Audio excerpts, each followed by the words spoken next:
concert Chaland, c'est une œuvre unique de Walter Boudreau qui dure une cinquantaine de minutes et qui est une œuvre écrite pour quatuor de saxophone.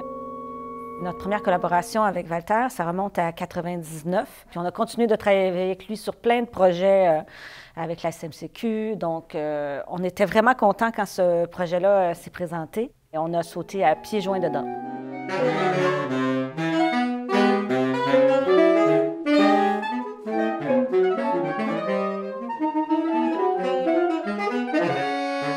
Il y a une première version de cette musique qui date des années 80.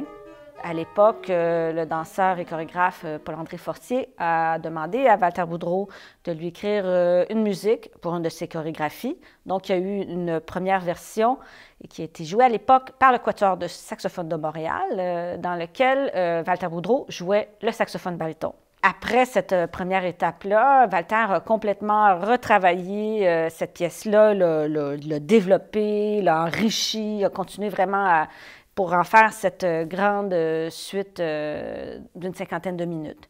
Ce qui est intéressant, c'est que Paul-André Fortier, qui était là au départ dans ce projet-là, sera avec nous aussi pour la présentation à M&M.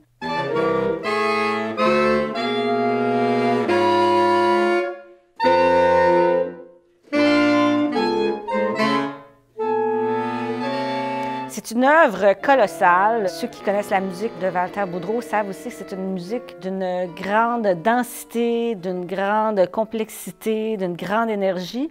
La matière qu'il y a dans ces 880 mesures-là et le raffinement d'écriture, tu sais, à la fois, ça peut être très violent parfois, c'est une musique qui peut être très, très violente, puis en même temps qu'à d'autres moments,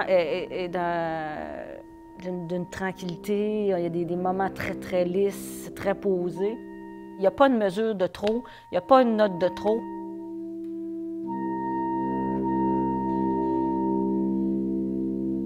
On est vraiment au cœur du son, au cœur de la vibration. C'est un feu roulant, mais en même temps avec des contrastes énormes. C'est vraiment un chef-d'œuvre. En plus, c'est une œuvre qui dure une cinquantaine de minutes. Donc, ne serait-ce que physiquement, ce que ça implique, c'est énorme. Walter est saxophoniste, donc c'est un instrument qui a peu de secrets pour lui. On sent vraiment qu'il y a une maîtrise, une connaissance vraiment totale de cet instrument-là. Même s'il demande des prouesses, finalement, au niveau de la virtuosité, des nuances extrêmes, des registres extrêmes, des vitesses extrêmes, des lenteurs extrêmes, c'est toujours avec une connaissance de l'instrument et donc il sait exactement ce qu'il demande à l'interprète. Et ça fait en sorte que pour nous, en tant que joueurs de saxophone, c'est sûr qu'il y a un plaisir, un très, très grand plaisir.